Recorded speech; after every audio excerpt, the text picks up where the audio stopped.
I don't know who still watches the Grammys at this point because it is an active detriment to your intelligence the more you try to keep up with it. Your IQ points will undoubtedly take a massive nosedive if you even so much as take a gander at this pathetic excuse for an awards show that's really nothing more than just a glorified frat club for the rich theater kids. But unfortunately, I just couldn't help myself, and I unknowingly opened a whole ugly can of worms that I don't know how anybody even takes seriously anymore, because it's really just one big party for rich people to stroke their own egos. And for some reason, they decided that they wanted to add a video game category because what the Grammys totally needed more of was for a bunch of pompous rich kids from Hollywood who have never even touched a controller before in their life to decide what's the best video game soundtrack to their normie audience who also have zero interest in video games. And the reason why I'm saying all this is because if you haven't heard recently, the Grammys had just released their nominations for the Video Game Soundtrack Awards, and the list is highly questionable at best. Like, I don't know who they're trying to fool with this list, but everyone within the gaming space knows that this is a whole bunch of baloney, and it's painfully obvious that the judges don't know or care. If you're wondering, by the way, the 5 video game soundtracks that I'm sure they've spent such a painstakingly considerable amount of time ruminating over are Avatar: Frontiers of Pandora, Helldivers 2, Indiana Jones and the Great Circle, Star Wars Outlaws, and Sword of the Sea.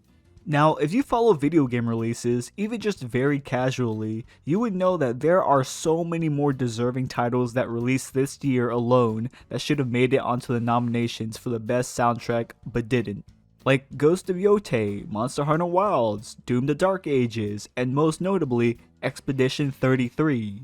All of these games with fantastic music, just nowhere to be seen, completely snuffed out by these games that didn't even release in 2025. Yeah, so if you'll notice, most of these titles didn't even release this year. They released last year in 2024, and one of them in 2023. The only game on this list that even had a 2025 launch was Sword of the Sea, an indie title that came out back in August. So what gives? Why did 4 games that came out before 2025 get nominated for Best Soundtrack of 2025? How is that even possible? Well, it's because of a fancy little loophole within their rules which allows them to completely circumnavigate the one album, one entry rule. Because you see, according to their rules, in order for a track to be nominated, it must be considered a quote-unquote new recording released within the eligibility period, which is from August 31st of last year to August 31st of this year.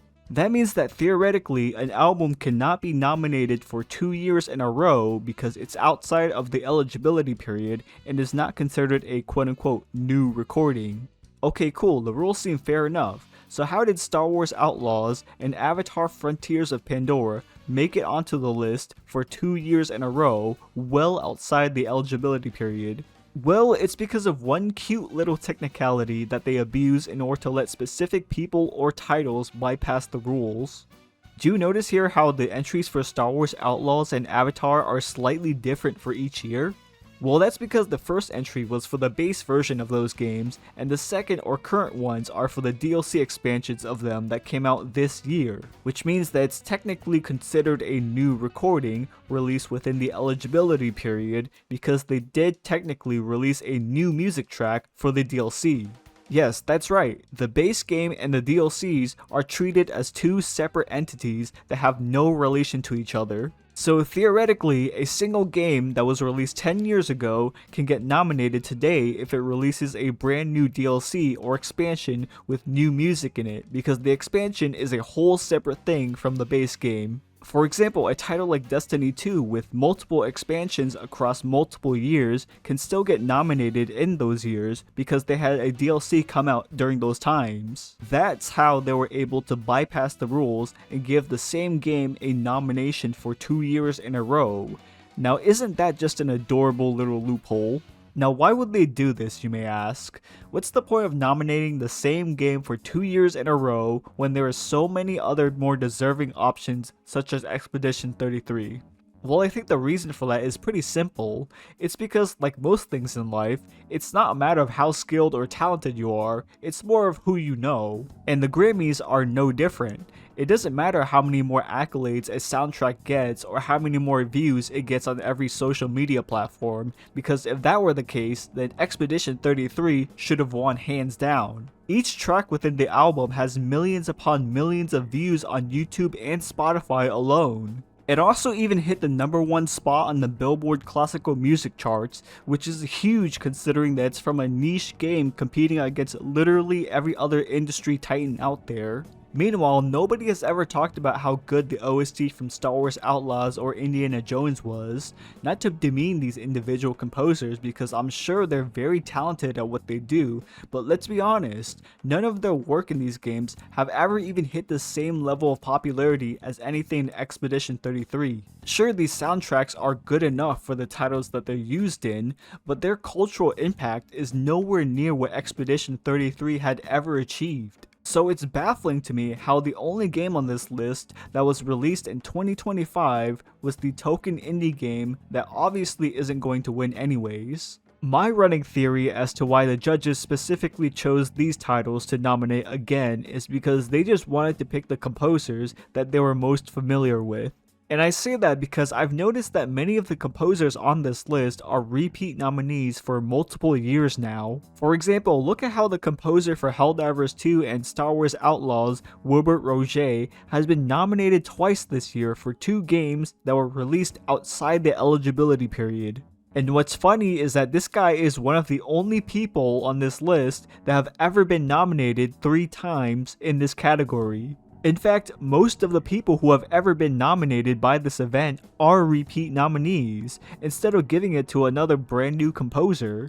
These judges only pick and choose from a small limited pool of all the composers or franchises that they're most familiar with, because again, none of them are gamers and have never touched a game in their lives. So all it comes down to is how much do you know the judges and how well are you known within the Hollywood circles. It doesn't matter how much talent a composer has or how popular an album is, all that matters is who you know. The Grammys are just one big nepotism club. That's why mostly the same composers who are well known within these circles get nominated for this category every year.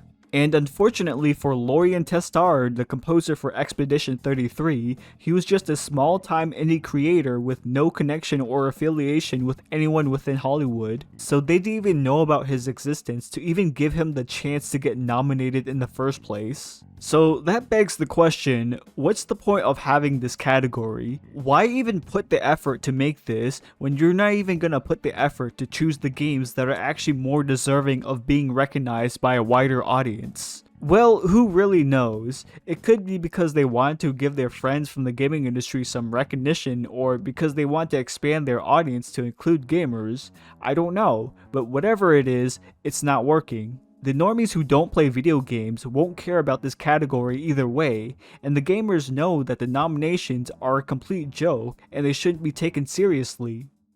And this is the problem I have with individuals who are trying to bring a hobby towards a mainstream audience of people who will absolutely never have any interest in it ever.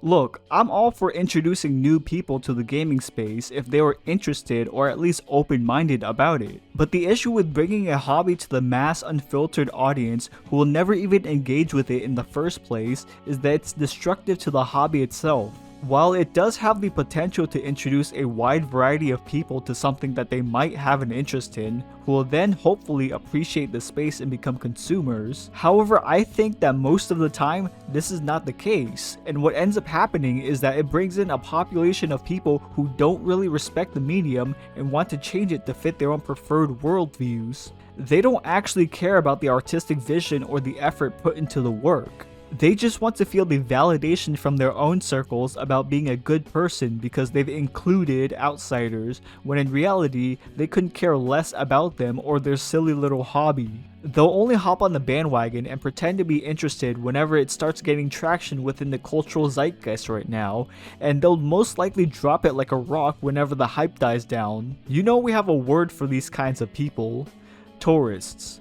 People who hop on a trend because it's the current popular thing to do and will just as quickly hop off once it's no longer considered cool, but not before trying to contort and bastardize it to fit their own preferences and worldviews. And these kinds of people are so obnoxious. In my opinion, sometimes a little bit of gatekeeping is needed to keep tourists like this from ruining your favorite hobby. But that's just me. What do you think? Do you agree or disagree? Let me know down below to make sure.